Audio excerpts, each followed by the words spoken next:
भरोसा भगवान पर है तो जो लिखा है तकदीर में वही पाओगे, लेकिन अगर भरोसा खुद पर है तो भगवान वही लिखेगा जो आप चाहोगे। कहने का मतलब है कि आप भगवान के भरोसे मत बैठिए, उसके भगवान आपके भरोसे बैठे हों कि आप कुछ अच्छे कर्म करें और आपको भगवान जो है आपकी तकदीर में कुछ ऐसी चीज़ें लिख कर दे जो आप चाहते हैं। नमस्कार दोस्तों, आज के वीडियो में डिस्कस करेंगे हम 31 अक्टूबर के करंट अफेयर पे। और देखिए आज की वीडियो में टोटल 13 महत्वपूर्ण प्रश्नों पर हम चर्चा करेंगे और साथ में इनसे जुड़े जितने भी स्पेशल फैक्ट हैं उन पर पूरे डिटेल में चर्चा करेंगे। और इस वीडियो के लास्ट में आपका एक टेस्ट लीजिएगा, तो इस टेस्ट को जरूर लीजिएगा और इस वीडियो को पूरा देखने के बाद आप इसकी पीडीएफ फाइल भी डाउनलोड कर सकते हैं नीचे डिस्क्रिप्शन बॉक्स में और हमारे टेलीग्राम चैनल पे, दोनों जगह पे आपको इस वीडियो की पीडीएफ लिंक मिल जाएगी। और अगर आप इस चैनल पे नए हैं तो चैनल को भी सब्सक्राइब करके बेल आइकॉन प्रेस कर दीजिएगा और वीडियो को लाइक और शेयर भी कर दीजिएगा। तो चलिए शुरू करते हैं इस वीडियो को। लेकिन सबसे पहले हम बात कर लेते हैं कल के करंट अफेयर में पूछे गए सभी क्वेश्चन अपडेट के सही उत्तरों की। देखिए कल क्वेश्चन अपडेट का पहला प्रश्न था कि बोलीविया के नए राष्ट्रपति कौन बने हैं। तो देखिए बोलीविया के जो नए राष्ट्रपति चुने गए हैं इनका नाम है लुइस एर्से। दूसरा था कि हाल ही में किस देश की संसद के अध्यक्ष व्याचेस्लाव वोलोदीन की अध्यक्षता में छठे ब्रिक्स संसदीय मंच का वर्चुअल आयोजन किया गया। तो देखिए देश आपका रूस है। और तीसरा था कि एचडीएफसी बैंक के एमडी और सीईओ कौन थे जो कि हाल ही में रिटायर हो गए हैं। तो देखिए जो आपके आदित्य पुरी थे जो कि एचडीएफसी बैंक के मैनेजिंग डायरेक्टर और चीफ एग्जीक्यूटिव ऑफिसर थे, ये भी हाल ही में अपने पद से सेवानिवृत्त हो गए।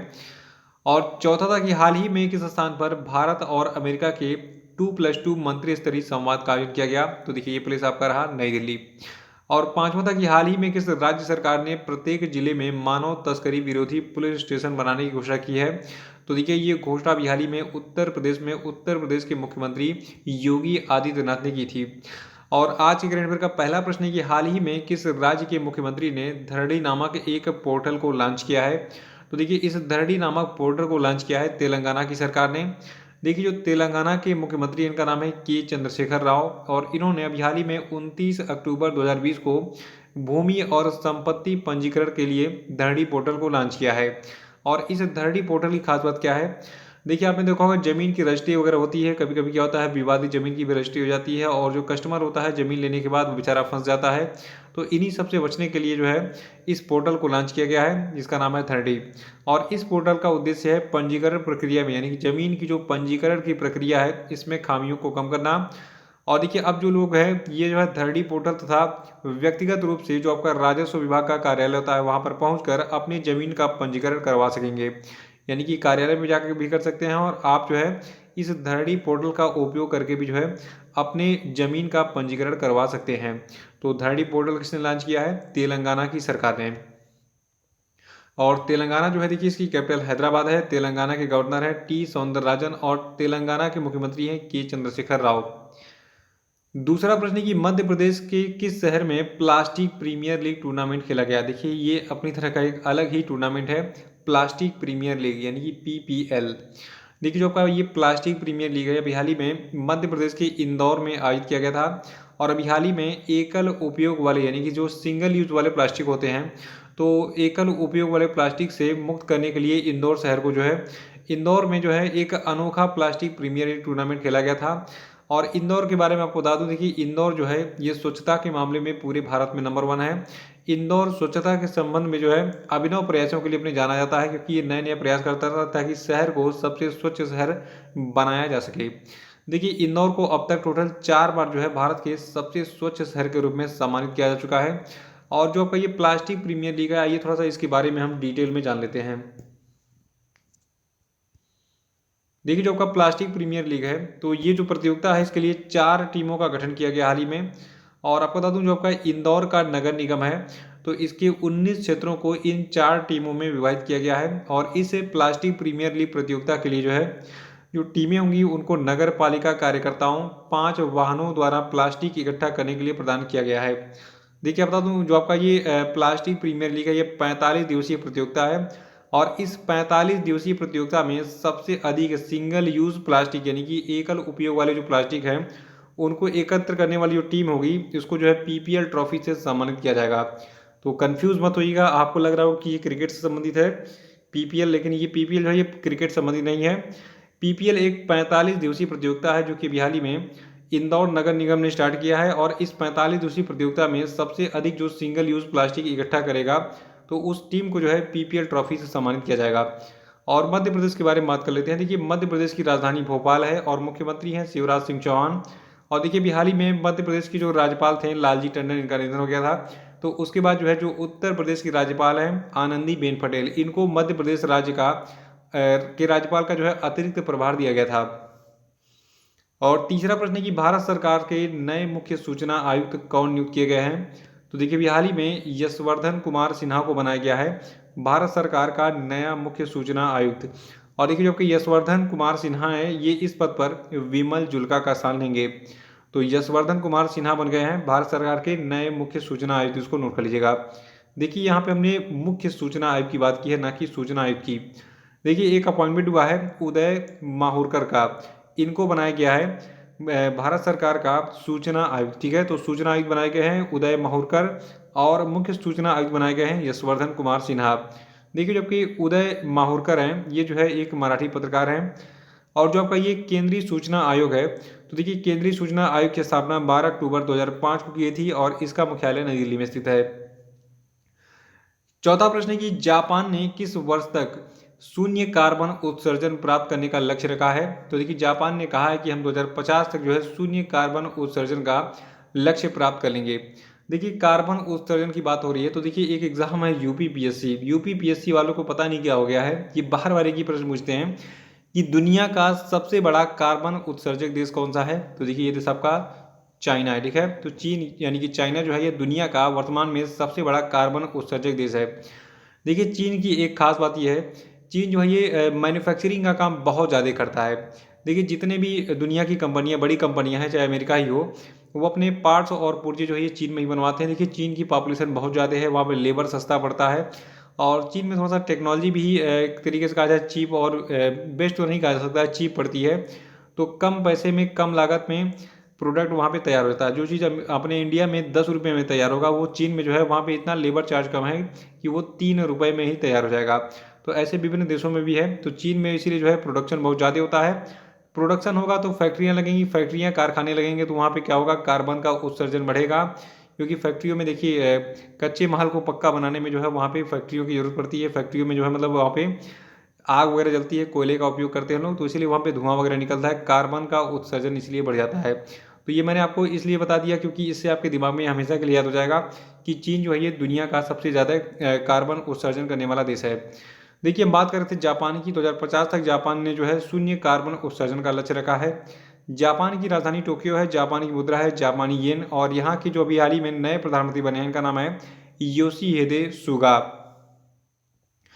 पांचवा प्रश्न की हाल ही में किसने secure application for the internet यानी कि साई नाम से एक सुरक्षित मैसेजिंग एप्लीकेशन प्लेटफॉर्म लॉन्च किया है। तो देखिए इस साई नामक प्लेटफॉर्म को लॉन्च किया गया है भारतीय सेना के द्वारा यानी कि इंडियन आर्मी के द्वारा।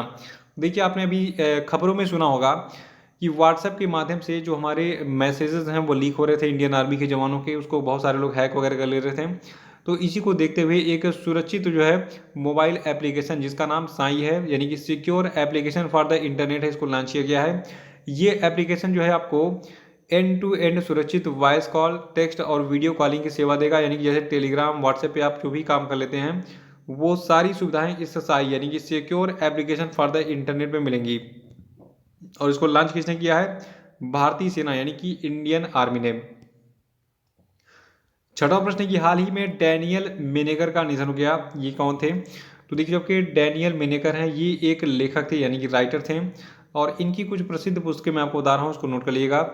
देखिए जबकि डैनियल मेनेगर हैं ये कई पुस्तकों को लेखक थे और इनकी जो सबसे खास पुस्तकें थी ये थी माई मिस्टेक और द ट्रीटमेंट। और इनकी एक और कहानी थी, इसका नाम है द ओल्ड लेफ्ट, इसके लिए भी जो इनको जाना जाता था। तो डैनियल मेनेगर कौन थे, एक राइटर थे। सातवां प्रश्न की हाल ही में किस देश की अंतरिक्ष एजेंसी ने चंद्रमा पर पानी की खोज की है। तो देखिए चंद्रमा पर वो पानी खोज करने चले गए लोग, मतलब यहाँ पृथ्वी में जो पानी है उसको तो उसकी कोई इज्जत ही नहीं है, कदर ही नहीं है, उसको नाली में बहा रहे हैं गंदा करके और चांद पे पानी ढूंढने जा रहे हैं। तो पहले यहाँ का पानी तो सिक्योर कर लो भैया। देखिए ये देश आपका अमेरिका है जिसने अभी हाल ही में चांद पर पानी की खोज की है। देखिए हाल ही में अमेरिकी अंतरिक्ष एजेंसी नासा ने जो है बताया है कि इनका एक मिशन है, इसका नाम है मिशन सोफिया। तो मिशन सोफिया से ये पता चला है कि चंद्रमा की सतह पर पानी है। और देखिए आपका मिशन सोफिया क्लेवियर है, इसने चंद्रमा के सनलिट सरफेस पर पानी के अणु होने की पुष्टि की है? तो किस और देखिए बचपन में आपने एक कहानी सुनी होगी दादी माँ से। जब आप छोटे थे और रोते थे तो आपको भरमाने के लिए दादी माँ आपको बाहर ले जाती थी, चारपाई पे बिठाती थी और कहती थी बेटा देखो चंदा मामा दिख रहे हैं और आपको एक गाना सुनाती थी, चंदा मामा दूर के पुए पकाए पूर के, आप खाएं प्याली में और मुन्ने को दे प्याली में। तो आप खुश हो जाते थे, चुप हो जाते थे। तो आपका बचपन से ही चंदा मामा से लगाव रहा। ये किसी के लिए मामा है तो किसी लिए किसी को चांद में अपना महबूब नजर आता है।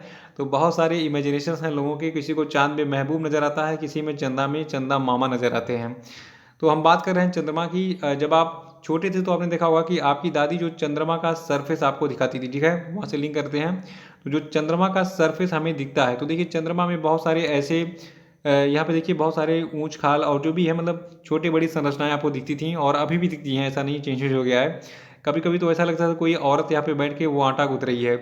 तो ऐसा मुझे भी बताया गया था बचपन में, मतलब चुप करने के लिए जब मैं रोता था। तो वहाँ पे लगता था कोई बूढ़ी अम्मा जो है ये आटा गूंथ रही हैं। तो देखिए ऐसे बहुत सारे संरचनाएं जो समझ में नहीं आती हमें। तो इन्हीं में से एक संरचना है क्लेवियस क्रेटर। देखिए जो आपका क्लेवियस क्रेटर है ये चंद्रमा के दक्षिणी गोलार्ध में पृथ्वी यानी कि अर्थ से दिखने वाला सबसे बड़ा क्रेटर है और इसी के आसपास ये पानी खोजा गया है। तो आपको ये याद रखना है, चंद्रमा पर अभी हाल ही में पानी की खोज किसने की है? अमेरिका ने, ठीक है।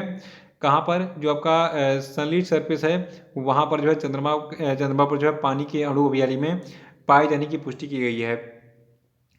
आठवां की चीन जो है ये किस क्षेत्र में दुनिया का सबसे ऊंचाई वाला मतलब सबसे अधिक ऊंचाई वाला क्लाउड कंप्यूटिंग डाटा सेंटर बना रहा है?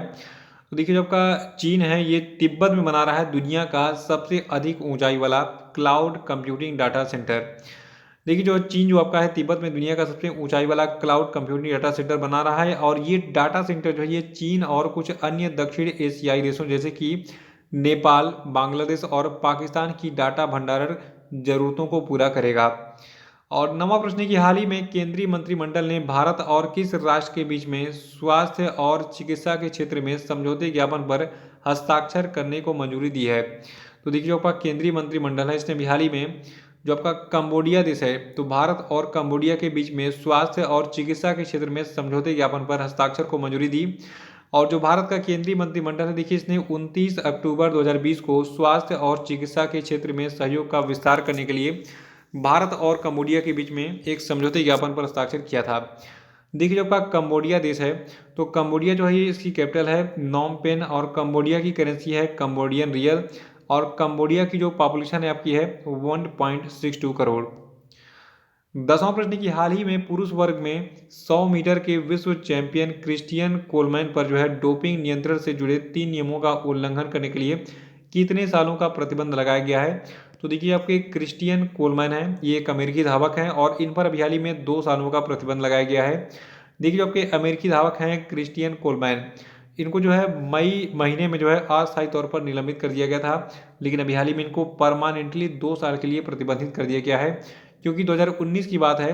ये जो है 2019 में 3 बार नमूना एकत्रित करने वाले अधिकारियों के समक्ष उपस्थित होने में नाकाम रहे थे। तो इसलिए इन पर जो है ये मतलब प्रतिबंध लगाया गया है 2 सालों का।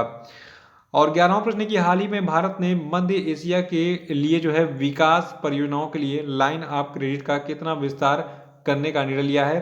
तो देखिए ये अमाउंट है 1 बिलियन अमेरिकी डॉलर का। देखिए जो आपका ये मध्य एशिया क्षेत्र का रीजन है ये कौन कौन से देशों को कवर करता है, थोड़ा सा मैप पे हम जूम करेंगे। देखिए आपका सेंट्रल एशिया यानी कि मध्य एशिया का पार्ट आपको दिख रहा है, इसमें आपका देखिए यहाँ पे जो कलर्ड पार्ट है ये आपका सेंट्रल एशिया रीजन बोला जाता है। इसमें कजाकिस्तान हो गया आपका और देखिए यहाँ पे बहुत सारे देश आपको दिख रहे हैं, तुर्कमेनिस्तान, उज्बेकिस्तान, किर्गिस्तान, ताजिकिस्तान, ठीक है। तो ये सभी सेंट्रल एशिया के देश हैं और इन्हीं की बात हो रही है यहाँ पे कि इनको जो है लाइन ऑफ क्रेडिट देने के लिए टोटल 1 बिलियन अमेरिकी डॉलर का विस्तार किया है भारत ने। भारत ने 28 अक्टूबर 2020 को जो है मध्य एशियाई देशों में विकास परियोजनाओं के लिए कुल 1 बिलियन अमेरिकी डॉलर मूल्य की ऋण व्यवस्था यानी कि एडिशनल लाइन ऑफ क्रेडिट की जो है घोषणा की थी। और 12वां प्रश्न है कि भारत ने किस राष्ट्र की सशस्त्र सेना से कुल 11,000 कोल्ड वेदर क्लोथिंग सिस्टम खरीदे हैं? तो देखिए भारत ने ये खरीद की है यूनाइटेड स्टेट ऑफ अमेरिका से। देखिए भारत ने अपने लद्दाख रीजन में वास्तविक नियंत्रण रेखा यानी कि जो आपका लाइन ऑफ एक्चुअल कंट्रोल यानी कि LAC है जो कि चीन की सीमा है भारत के साथ, ठीक है। तो इस लाइन ऑफ एक्चुअल कंट्रोल के साथ लगे फ्रंट क्षेत्रों में तैनात अपने सैनिकों के लिए संयुक्त राज्य अमेरिका से हाल ही में extended cold weather clothing system के 11,000 सेट खरीदे हैं। और देखिए इन कपड़ों की खास बात है कि इससे ठंड वगैरह कम लगेगी, क्योंकि जो आपका लद्दाख का रीजन है वहाँ पे बहुत ठंड लगती है। और जो आपका भी देखिए वहाँ पे यानी कि जो आपका लद्दाख रीजन है, यानी कि जो आपका लाइन ऑफ एक्चुअल कंट्रोल है, तो यहाँ पर कुछ तनाव भी चल रहा है भारत और चीन के बीच में। तो इसीलिए सरकार ने पहले से पूरी तैयारी कर रखी है कि अगर ठंडी में भी हमारे जवान वहाँ तैनात होते हैं तो उनको जो है कोल्ड से बचाया जा सके और वो एक्टिव रहें। 13वां प्रश्न है कि 7 नवंबर 2020 को इंडियन स्पेस रिसर्च ऑर्गेनाइजेशन यानी कि इसरो के द्वारा किस उपग्रह का प्रक्षेपण किया जाएगा। तो देखिए इस उपग्रह का नाम है EOS-1। देखिए जो आपका इंडियन स्पेस रिसर्च ऑर्गेनाइजेशन है यानी कि भारतीय अंतरिक्ष अनुसंधान संगठन है, ये 7 नवंबर 2020 को जो है आंध्र प्रदेश के श्रीहरिकोटा में स्थित जो आपका सतीश धवन अंतरिक्ष केंद्र है वहां से जो है PSLV C49 रॉकेट के माध्यम से जो है प्राथमिक उपग्रह के रूप में एक पृथ्वी अवलोकन उपग्रह जिसका नाम है EOS-01 और 9 ग्राहक उपग्रहों का जो है प्रक्षेपण करेगा। तो देखिए यहाँ पे एक अलग से प्रश्न एग्जाम में बन सकता है कि EOS-01 क्या है। तो ये जो है एक पृथ्वी अवलोकन उपग्रह है। और इंडियन स्पेस रिसर्च ऑर्गेनाइजेशन की बात करें, देखिए इसका हेडक्वार्टर आपका है बेंगलुरु में और इसकी स्थापना की थी विक्रम साराभाई ने। और इंडियन स्पेस रिसर्च ऑर्गेनाइजेशन की स्थापना 15 अगस्त 1969 में की गई थी। और इंडियन स्पेस रिसर्च ऑर्गेनाइजेशन को शॉर्ट में हम इसरो के नाम से जानते हैं। तो ये आपके आज के 13 प्रश्न पूरे हो गए हैं। और अब हम बात कर लेते हैं आज के सभी क्वेश्चन आंसर पे। तो सभी लोग कमेंट बॉक्स में आंसर देंगे और जो लोग वीडियो को लाइक करना भूल जा रहे हैं वो वीडियो को पहले तुरंत लाइक कर दें। तो चलिए आगे बढ़ते हैं। देखिए पहला प्रश्न आपके लिए कि डॉक्टर तुलसीदास चुग अवार्ड 2020 किसे दिया गया है, उत्तर बताइए। और दूसरा कि हाल ही में किस राज्य ने सुमंगल और छात्र छात्रवृत्ति वेब पोर्टल लॉन्च किया है, आंसर बताइए। तीसरा कि किस राज्य ने अंतरजातीय विवाहित जोड़ों को प्रोत्साहन प्राप्त करने में मदद करने हेतु एक वेब पोर्टल लॉन्च किया है, उत्तर बताइए। और चौथा कि हाल ही में किस राज्य के पूर्व मुख्यमंत्री केशुभाई पटेल का निधन हो गया, आंसर बताइए। और पांचवा कि सब्जियों के लिए आधार मूल्य निर्धारित करने वाला भारत का पहला राज्य कौन बन गया है, बताइए। तो इसी के साथ आज का करंट अफेयर्स समाप्त होता है। कल फिर मिलेंगे। कल के करंट अफेयर वीडियो को लाइक और शेयर करिए, जो नया है वो चैनल को सब्सक्राइब कर लेंगे। और देखिए नीचे सोशल मीडिया की जितनी लिंक दी गई वहां पर क्लिक कीजिए और इन सबको ज्वाइन जरूर कर लीजिएगा। तो इसी के साथ जय हिंद जय भारत।